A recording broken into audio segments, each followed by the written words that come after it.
the Graveyard Girls. Does my voice sound okay today? Yeah, why?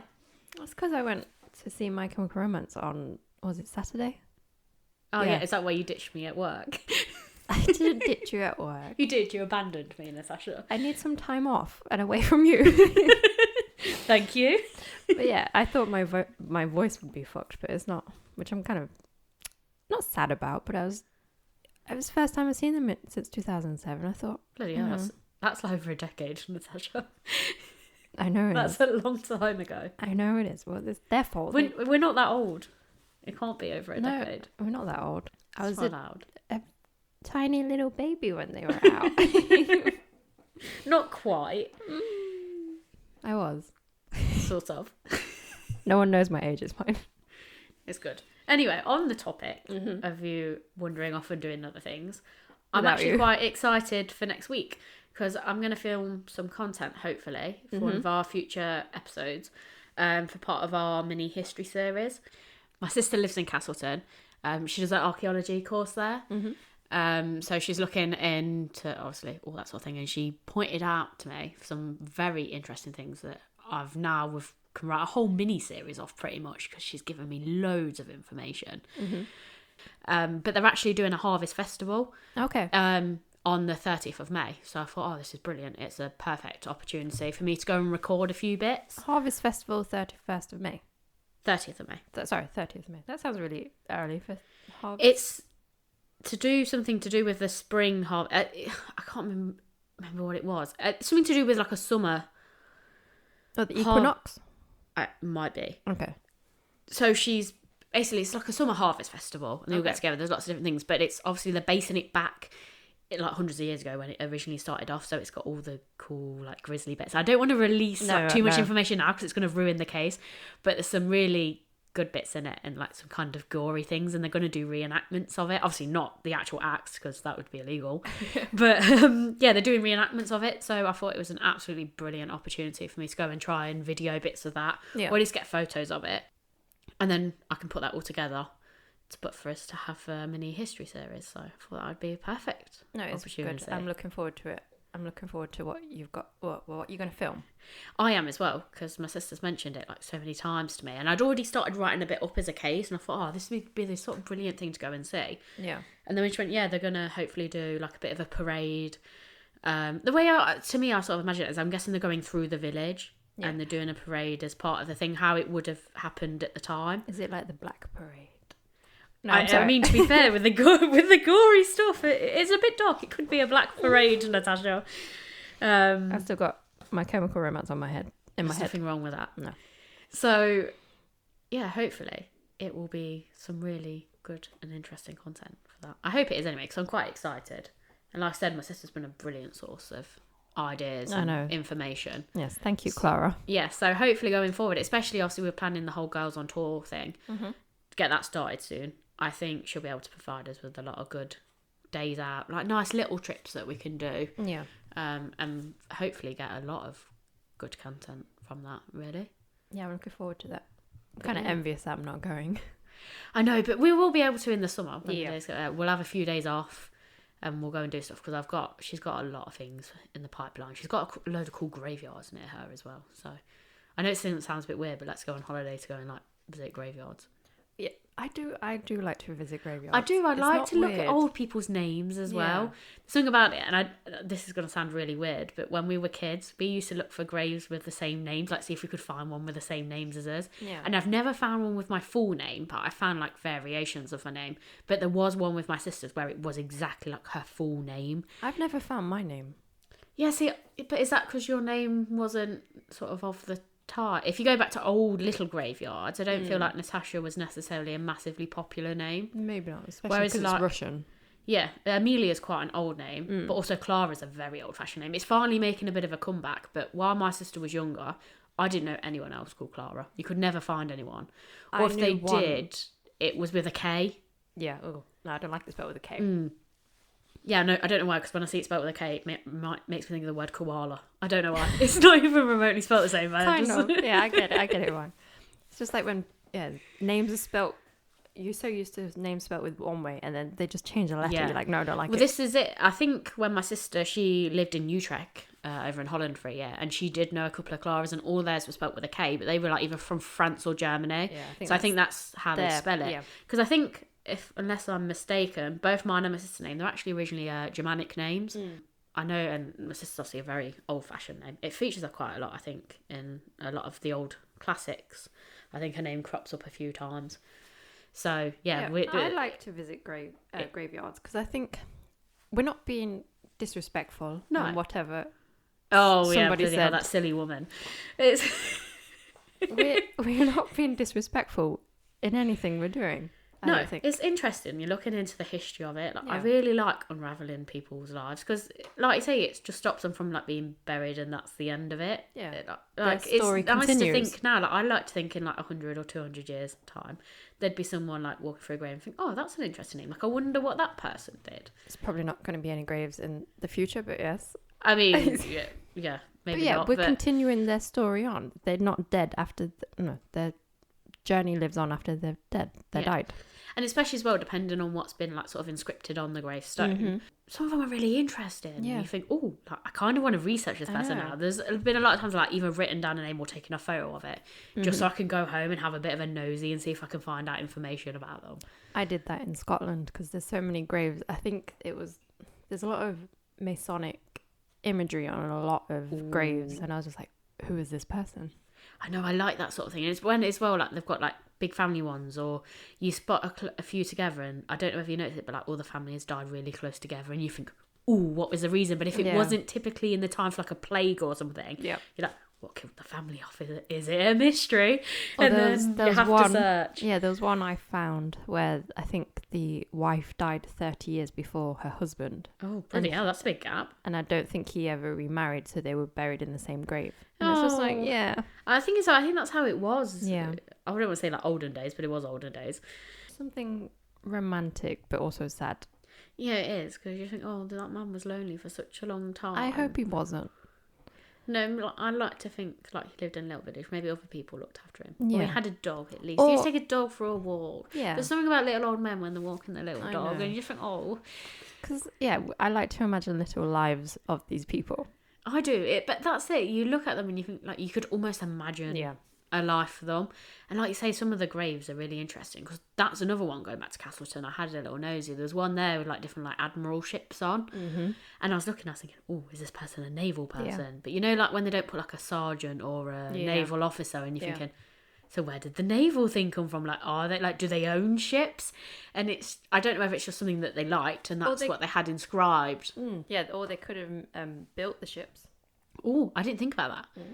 But yeah, I like it when you've got little things like that. You get some good ones. And then, of course, you've got some absolutely brilliant names. Oh, like Shatsford. Yeah. Which we're very immature and still have to have a good giggle about. But like, look at the artwork as well. Look at this in Scotland that I took. It's just... No, that is cool. It's amazing. Why don't we do them like that anymore? I don't know. Oh, we're just boring now. And then I think I have a picture of a caged grave. Ooh. Because obviously grave robbers at the time. But you could make it into whatever story you want. It could be a vampire. I was going to say, I think that's where a lot of stories sort of develop from, isn't it? Yeah. Oh, here's look, it's got a triangle and a seeing eye. But what is it? I don't know. Did you find out? No. Oh, okay. it's I need you to find out, Natasha. They're in plain sight, but it's not. See, that's what I like about stuff. It's like it's hidden, but it isn't. I think that's what I want on my grave. Doesn't mean anything. Right, it's moved to the sort of decipher. Yeah. Yeah, I quite like that. Yeah, going back to our episode a few weeks ago. With decipher this. Yeah. But it is, because I think... It's all connected. That's it. We all like to look into stuff. We do. It's quite interesting, isn't it? Mm-hmm. But yeah. Anyway. Shall we get on to today's case? I have got a crime for you today. Okay. So I've got a true crime that happened, and I'm going all the way back to 1489. Well, this person was born in 1489. That was a long time ago. Yeah, a long, long time ago. Just a little while ago. And I think you'll like this one, because it'll also be a mention of the first time. Well, they think it's the first time a gun was used as a murder weapon. So it's a bit of a double whammy. It's a first for something, and also it's an interesting murder. Also, did you say thirst? No, first. Oh, it looked like you said thirst. Oh, sorry. Are you thirsty? Thirsty for murder, Natasha. Yes, I am. Right. Okay, so today, this case is going to be the murder of Robert Pakington. I don't know if you've heard of him. It sounds familiar. The name's... I recognise the name, but then as I did the case, I didn't necessarily remember the case. So I'm not sure if it's quite a popular name. Yeah. Like, it's quite a strong name, isn't it? When you look back in history. It's not really triggering anything. No, I don't think it's a particularly insignificant name. It's not one that's really obscure. Yeah.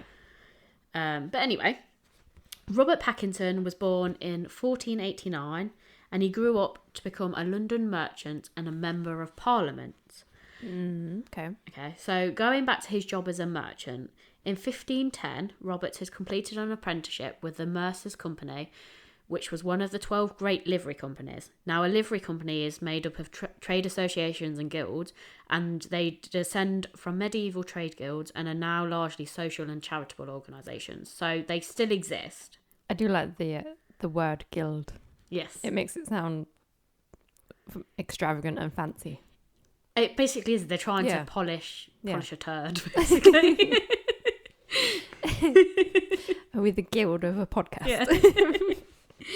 So they are obviously then responsible for regulating trade practices, promoting education and training, and obviously training in form of apprenticeships, which is what Robert's done.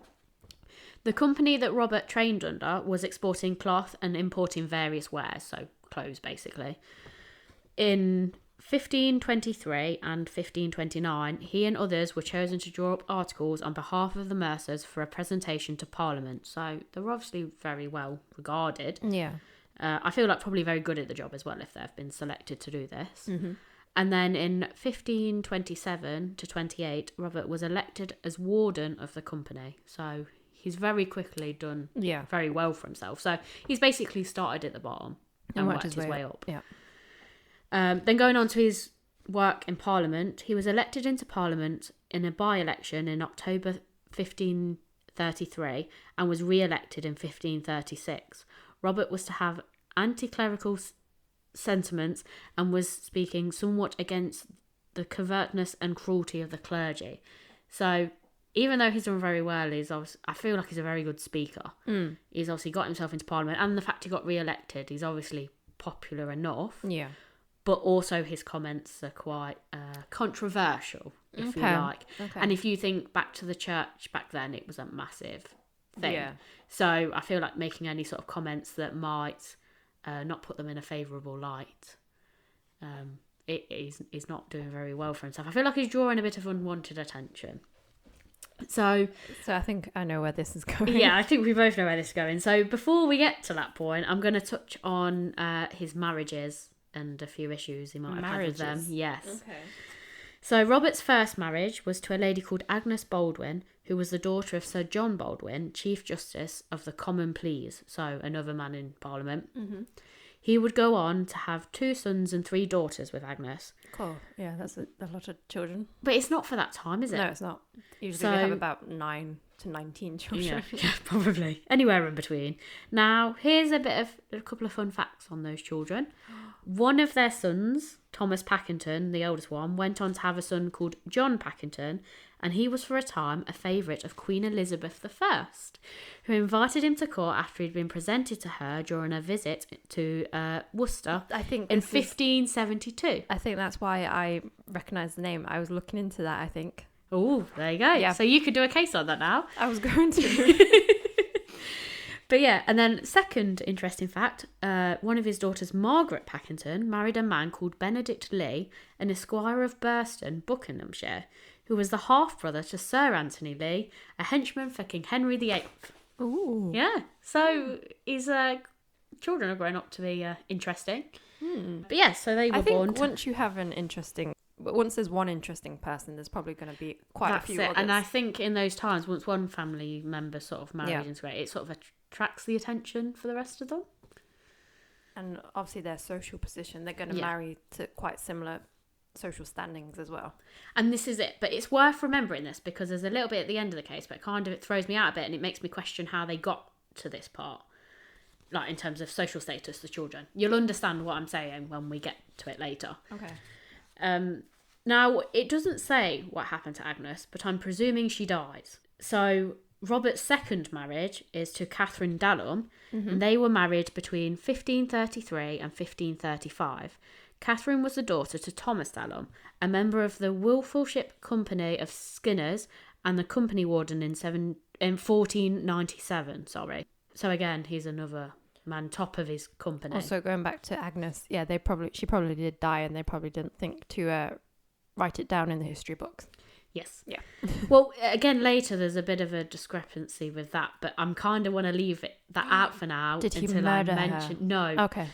I'm a bit iffy of this second wife, I'm not going to lie. And this is when I'm going to bring this all back later. So when Catherine married Robert, she was the widow to her first husband, Richard Collier, who died in 1533, and she had a son, George, and a daughter, Dorothy, with him. So she lost one husband and married within a year. Catherine, obviously Robert is going to die soon, and after that, Catherine would remarry in 1539, 3 years after Robert's death. She married a man called Sir Michael Dormer. Dormer was a wealthy mercer and a lord, and went on to become the Lord Mayor of London in 1541. Catherine's children by her first marriage to Richard Collier died about the time of her marriage to Dormer. So I read this, and then it goes on to his case, and I'm thinking, whoa, hang on a minute. Suspicious. Yeah, why are her kids dead? And what happened to her first husband? She also seems to have a type as well. Yeah. Men in Parliament. Yeah, wealthy men, basically. So I'm going to pause on her for a little bit, and we're going to revisit her later, but she instantly got my back up. Suspicious. Yeah. I just wanted to do that and don't be suspicious. I know exactly what you mean. But yeah, so let's move on to Robert's. Yeah, I don't like her. I told you when I mentioned it to you the other day, I told you I was throwing the wife under the bus because she's very iffy to me. I don't like her. There's just something about her. I'm sorry, Catherine, but I don't like you. Anyway, on to Robert's murder. On the morning of November the 13th, on 1536, now I haven't had the chance to find this out, but I really hope it was a Friday, so it was Friday the 13th. Wait, what year? 1536. Because wouldn't it just be brilliant if it was Friday the 13th? Well, not for Robert, obviously, but for the purpose of us. November the 13th. Please be a Friday. If it is, I'm actually going to be so happy.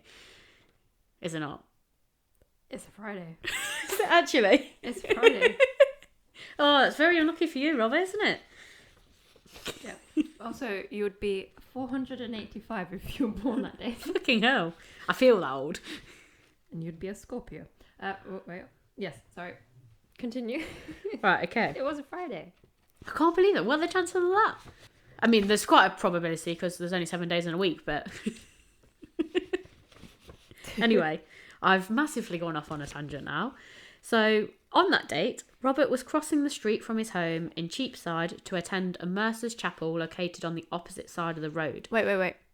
They live in Cheapside. Yeah, which I thought was funny because he's rich. Yeah. A bit ironic, isn't it? But that's what it's called, the place. Yeah, that's not right. I think Cheapside was called Cheapside because it was cheap. Well, that's where he's living. Are you sure he's living there, or he's not just... Yeah, he is. Oh, okay. Because this is how all the witnesses, he's crossed the road from his house because the chapel's at the end of on the opposite side of his street. So unless, it was just called Cheapside ironically? I don't know. I wouldn't want to be rich and then live in somewhere called Cheapside. No, neither do I. Also, why would you name it Cheapside? Because that's in the old... Yeah, I know, but like here that'd be like me living on Skint Road. Do you know what I mean? Yeah. You're not going to pick that street name. When do you live Skint Road? Yeah, Skidmark. yeah. Right, okay. Anyway. It's just weird it's called Cheapside and he's not poor. There's several mentions of it because when I go back to like the newspaper reports I've looked at and the obituaries, because obviously I was looking for his wife's death, it says Robert Pakington from Cheapside. Okay. So it's mentioned multiple times, so it's obviously where he's living. I guess it was. So unless he's just living within his within his means. Or he's only maybe just starting to make money from Parliament. It could be a case of... Because what was he? Elected in 15... Where's it gone? 15... Oh, yeah, October 1533. And this is November 36. 6. Also, that might be why he got re-elected, because he's probably more one of the people in his local. Yeah. Yeah. Okay. Okay, so he's probably, he's not wealthy like the top of the parliament, but he's obviously got enough money to keep going. Anyway, so as he crossed to the opposite side of the road, in doing so, he was shot and killed. Now, his murder was said to be heard by a great number of labourers standing at Soper's Lane end, which is sort of at the end of the street, but no one witnessed who killed him, hence it going unsolved. Now, it was said on the day that there was quite a heavy, dense fog, which is why people heard it but didn't see it. Okay. It said that his murder is likely to be one of the first, if not the first, committed with a handgun in London. So that's where the firsts come in. Not the thirst, the first. That's so strange. I thought there would have been more Yeah. by then. But according to this, because that's how I found his case, I was looking for unusual murders or like firsts. Yeah. And this is what popped up. This is how I found him. I must admit, I did think it was much earlier. So were guns just used for killing animals and hunting? Maybe. This is strange. I don't know. Obviously so. I thought it was a different... There'd been a lot more by now, but obviously not. But you did say in London. Yeah. So that, okay. Yeah, but Still still, weird. London being the capital, I see that as like a Crime. capital of crime. Yeah. Right. So, and this is where we sort of get into some theories and stuff. So Robert's murder was, at the time, interpreted by Protestant reformers as martyrdom, and so became the source of religious controversy in 1545. So this is quite a bit later on that people are sort of speculating things. Yeah. I couldn't find a massive amount for at the time. It was more reports that people have made in the years following. So in 1545, the Protestant reformer John Bale suggested that conservative bishops were behind the murder. A similar suggestion was made by a man called Edward Hall in 1548. He suggested that Robert was killed by someone in the Catholic clergy. A man named John Fox also held the clergy responsible, but in doing so proposed contradictory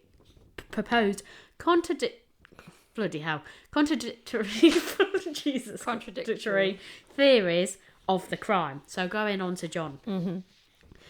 So John Fox in 1559 claimed that the former Bishop of London, John Stokesley, had paid a priest 60 gold coins to carry out the murder.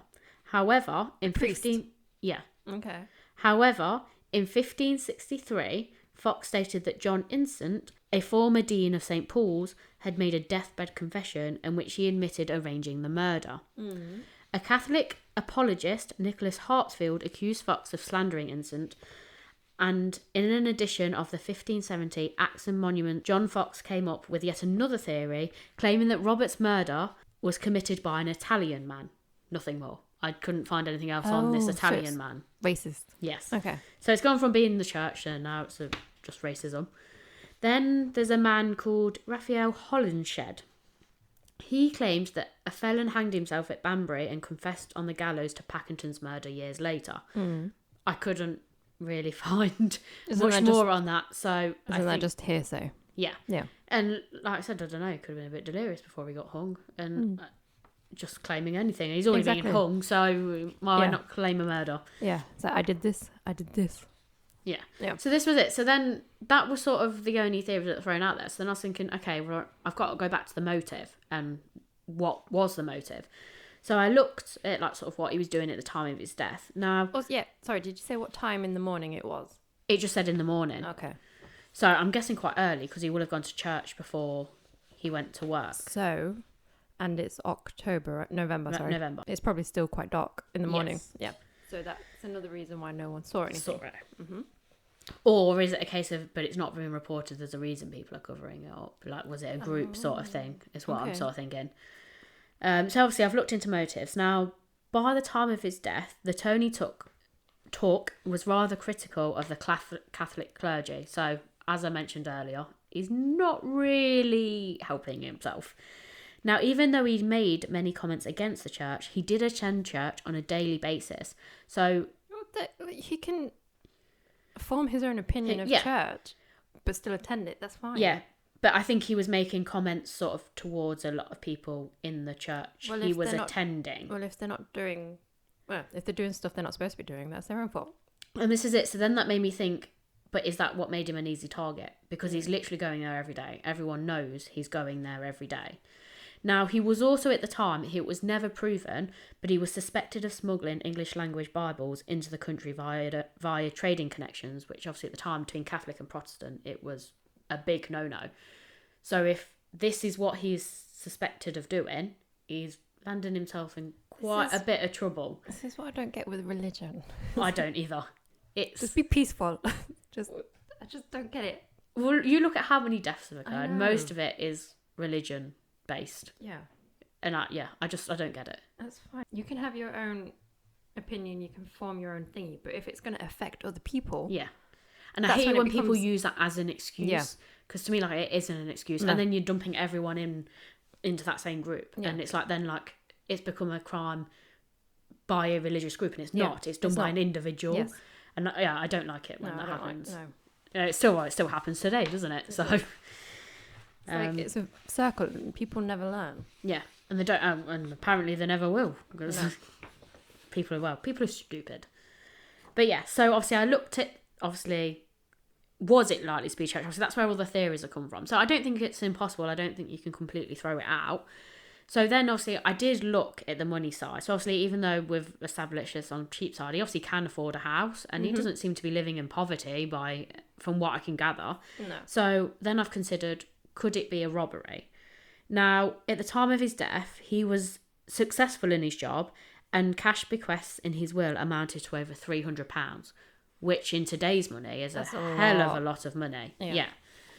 Now, this is where it gets a bit interesting, because obviously I've looked at sort of what happened following his death. Mm-hmm. And now after his death, his children didn't stay with Catherine. They were orphaned into the care of the city. On 20th of November, 1537, so pretty much a year after his death, the Court of Aldermen entrusted Pakington's son, Thomas Pakington, the oldest one, who would become Robert's heir, and put him into the custody of his grandfather, Sir John Baldwin.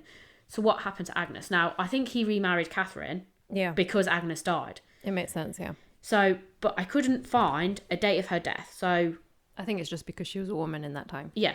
I like I said, I just presumed that she's died and passed on. But also, why isn't Catherine now taking on these children as the wife? Is it because back then it's slightly different? Well, I'm not sure. So then, how long have they been married? 3 years. That's probably why. She's not raised them. It's still a decent amount of time to have raised them a little bit. So then, therefore, she's their stepmom. Yeah. But she probably doesn't want them. She doesn't care about them. But to me, it sort of made me look a bit like, okay, the kid's been orphaned. Like, fair enough, you could say she had 2 children of her own at this point. So she could say, okay, 7 children is a bit much for one woman to take on. Puts them into care. But I also like the fact that she gets the money for now. I feel as she pushed the children out and doing a bit of a runner with the money. Yes and no. I think it's the time. I think because Agnes's dad is still alive, I think he probably wants the kids because it's his final link to his daughter. Yeah. And I think it's just very convenient for Catherine. Yeah. But obviously he doesn't get all the children. He just takes the oldest one. A year later, the other children continue to grow up as orphans in care.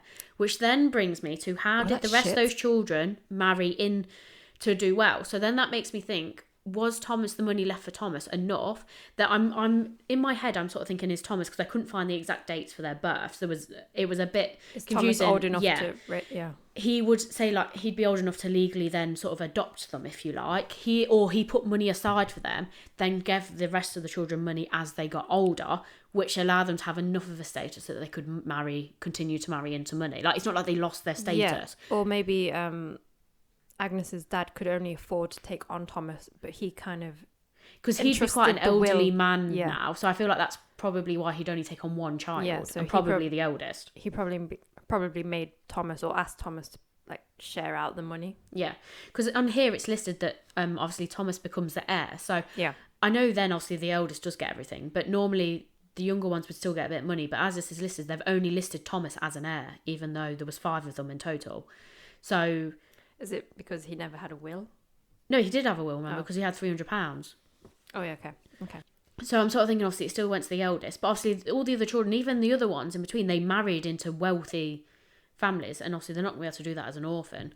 So I feel like either Thomas or, again, like I said, the grandfather, he must have kept in touch with them enough that he was able to... I think, he probably still kept in touch with them, but physically he couldn't take care of them in his home. Yeah. So maybe he put them in like a well-off orphanage. And it's not like the one where you think it's like, Oliver. Yeah, they're crawling under machinery. Yeah. I don't think it's that. I think it's probably in a well-off home. Okay. But yeah, so then I'm still not really very happy about Catherine, so I've gone and done a little bit of fishing on her, and this is where some very interesting things crop up. Okay. Now, Catherine Pakington, obviously maiden name Dallum, but she's now Dormer. She dies in 1563, so this is like over nearly 20 years after he's died. Now, there's no birth date for her, but I did find a record of a Catherine Dallum being born in 1516. Now, that would make her 17 at the time of her marriage to Robert Pakington. Now, she's already had a husband with 2 children. So I was thinking, well, she can't have. But then I'm looking at the times and I'm thinking, actually, if her 2 children were infant children and she had them one after the other, she could have been 13 or 14 when she married her first husband, in which case it wouldn't have been out of place for the time. No. So if that is the case, then that would be right. And then it would make her 47 when she died in 1563. I don't know why I keep saying 19. Don't know what's wrong with me. So then I looked into her children. Obviously, they die by the time she gets her third husband in 1539. It lists... Are they dead? Yes, okay. dead. It lists absolutely nothing about their deaths, other than the fact both of the children are recorded as dying in 1539. No reason, and it also doesn't list their birth dates, because that's what I was then trying to find out, was how old her infant children were. So I'm going to roll with there were only sort of 3 or 4...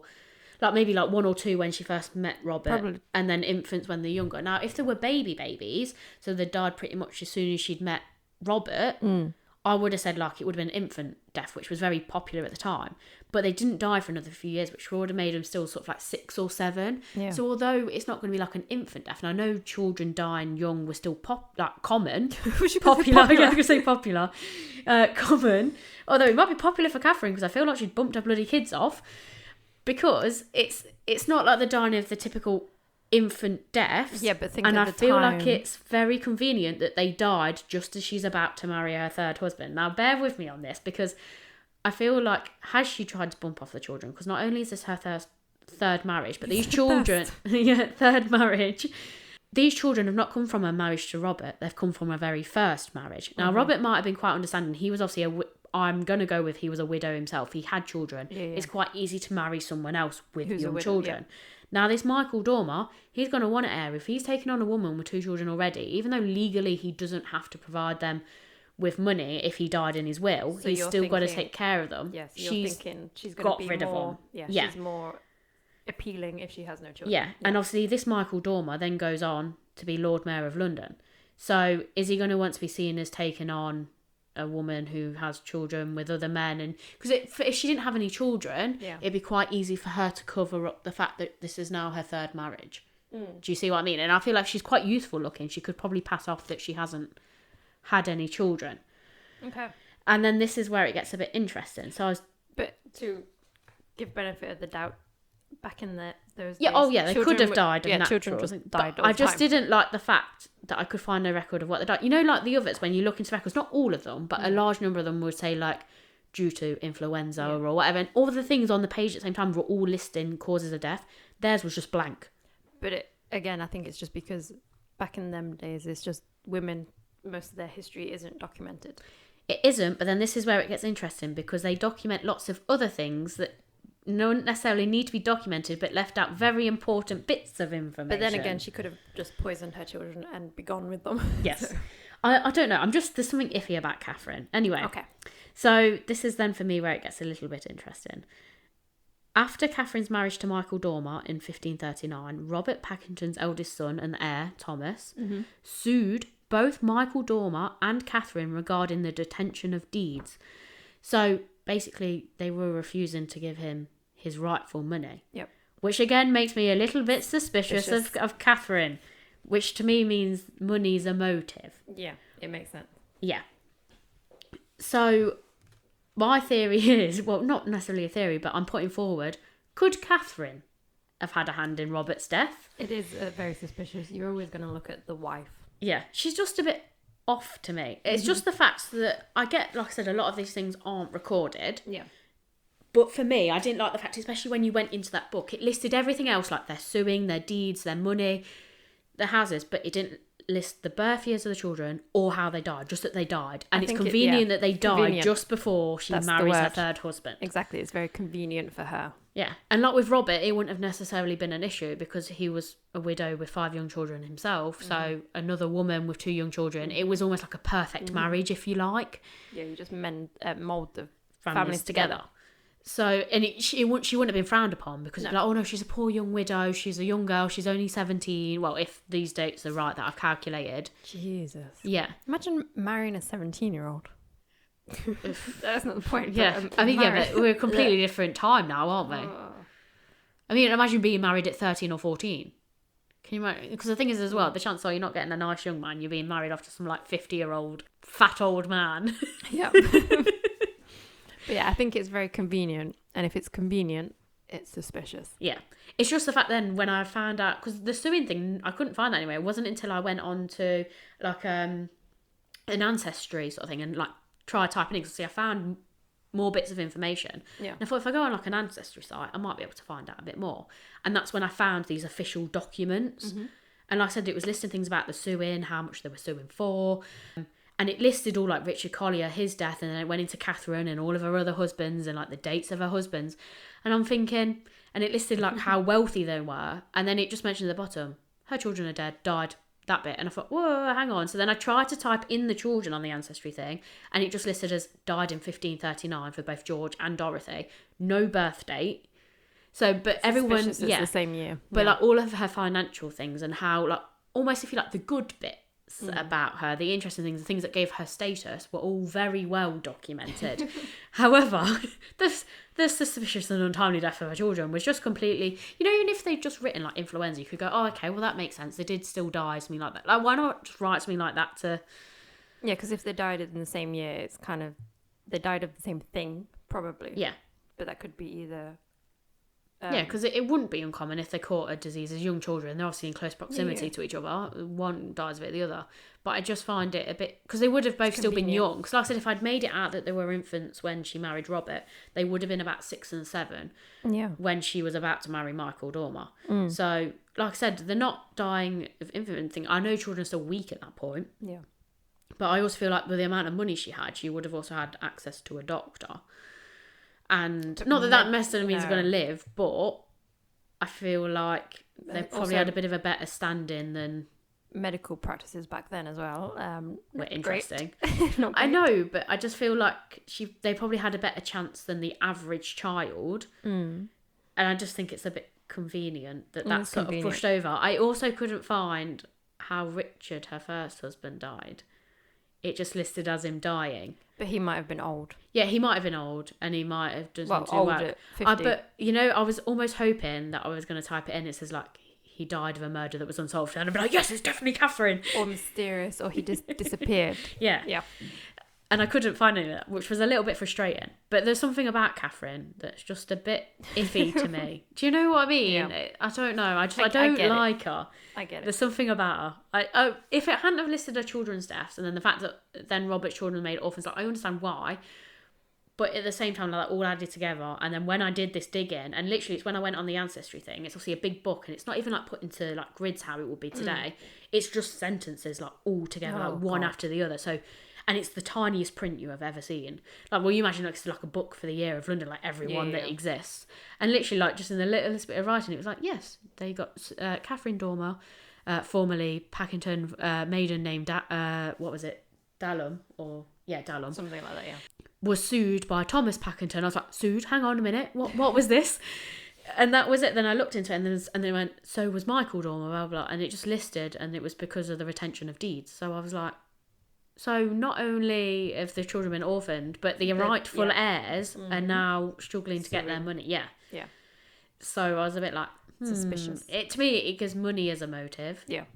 and it makes Catherine look a little bit suspicious. Like, I think it's still, the whole clergy thing was a very strong possibility, but also Catherine's perfectly placed. Because I was going to say, did Catherine know Agnes? I don't know. So did Catherine kind of get rid of Agnes so she could have him? Oh, I don't know. I hadn't even considered that. Because when you were describing it, I thought she was probably their nanny, and then she... Oh, no, I don't think, no. She's come from good, high status herself. But I listed that with her father, so... But sometimes back then, the wealthy women used to nanny for other wealthy families. Oh, okay, yeah. So I thought maybe she maybe caught a glimpse of him, liked their lifestyle, decided to get rid of Agnes. Or even if Agnes died, like I said, of just whether it's childbirth or natural causes of disease, she was perfectly placed. Like, she happened to know him or know of him, lived nearby, and thought, oh, here we go, here's a perfect husband. I'm widowed and have 2 young children. This is a man that's doing quite well for himself. Because at this point, at the time that she's sort of looking out for him, if you like, he's obviously just lost his wife, but he's also going into Parliament, so his status is growing. He's a very desirable man, if you like. Yeah. So yeah, I think... Because then she could have murdered her first husband. Yeah. Because she didn't like him. Got her sights set on Robert. Yes. Found out he was married. Found who he was married to. Got rid of her. Married him. Turns out he wasn't that great. Yeah. Got rid of him. Yeah. Found someone else. That's it. Conveniently, a man that was about to become a mayor suddenly appeared. But she's now got the problem of she's got 2 children. She needs to bump them off. There you go. She's just murdered like 5 people. Yeah, so she's a mass murderer. But yeah, so obviously the case has remained unsolved. But like I said, obviously the clergy, I get it, it's a strong one. And that's pretty much the only theory that's really credibly been put forward. It's also a bit weird that a priest or someone would murder someone else. Well, I'm guessing the priest, they gave it to another priest to hire a henchman rather than a priest going around. I can't imagine a priest hiring a hitman. Well, you can't, but then look at all the suspicious things that the church gets up to. Suspicious. Questionable, yes. Again, if you're religious, you wouldn't be doing that. But that's the thing. But this is it. And I feel like I said, I get where they came with the clergy thing. You. 1, he said a few critical things. 2, he was going daily, so people would have known he was going to go at that time. Yeah. It was the perfect time. It's not like you've got to stake him out. And also November, there's going to be no daylight, maybe. Yeah. Fog's thick. You're not going to see anything. Yeah, so they're not even going to see a shadow running away, are they? No. And with a gun, you can stand at a relatively good distance. Yeah, I'm guessing it's like a gas lamps. Do they have street lamps? I don't think they'd have had street lamps. I think they kind of used to. What, in 15? I don't know. This 30s? is the thing. I feel like that's a little bit too early. No, I don't think that's that's 1800. That's why I kept saying 1900, I think. I don't know why. That kept popping into my head. I kept saying 19 instead of 15. Because 19 is really far away as well. Yeah, it is for us, but in terms of the time of history, really, it was like yesterday. I don't know. I'm trying to think what it would be like back then, and I can't. I don't think street lighting was a thing. I think it's still candle lit. So would they have candelabras on the road? I don't know. No, I think it was just dark, and you just had to. How?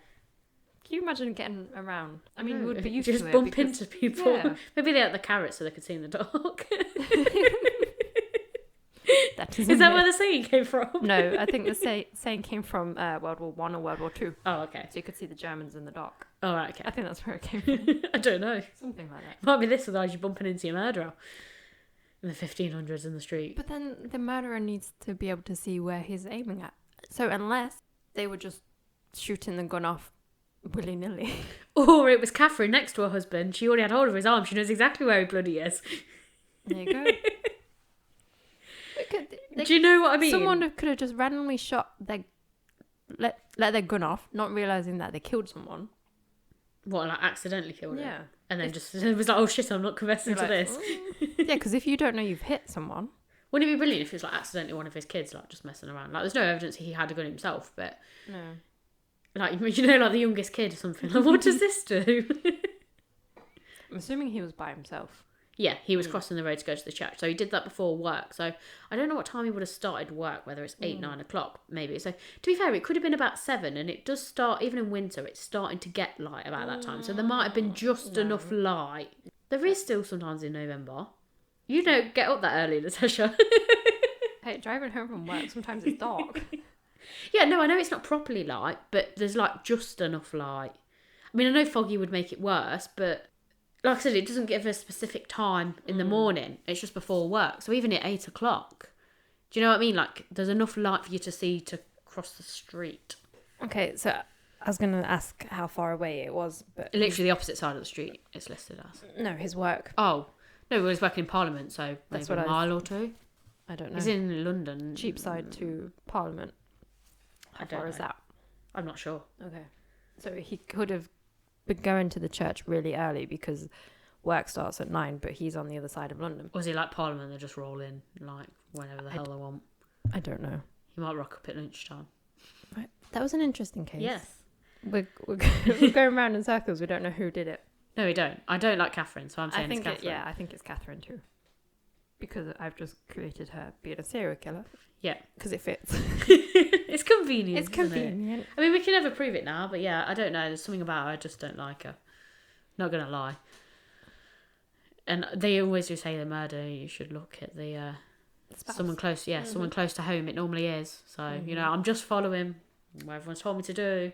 Exactly. I'm playing a good detective, so I've looked into her. And unfortunately for her, she's just a bit shifty. She's done a few questionable things. So I know I can't interview her, but... No, I know, but just... Can you imagine if someone we know dies and maybe our actions are going to look suspicious and we're like, I never did anything. Yeah, we don't do anything about murder. Don't you make a murder podcast? No, I don't know what you're talking about. We don't look into the way that people die. We don't... How to murder. No, how to get away with murder. Yeah. Yeah, we haven't discussed that at length at all. No.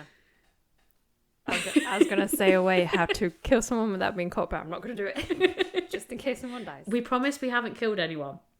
Yet. Anyway, that's today's case. Yes. Thank you for listening to it. In the meantime, keep creeping. And we'll keep digging.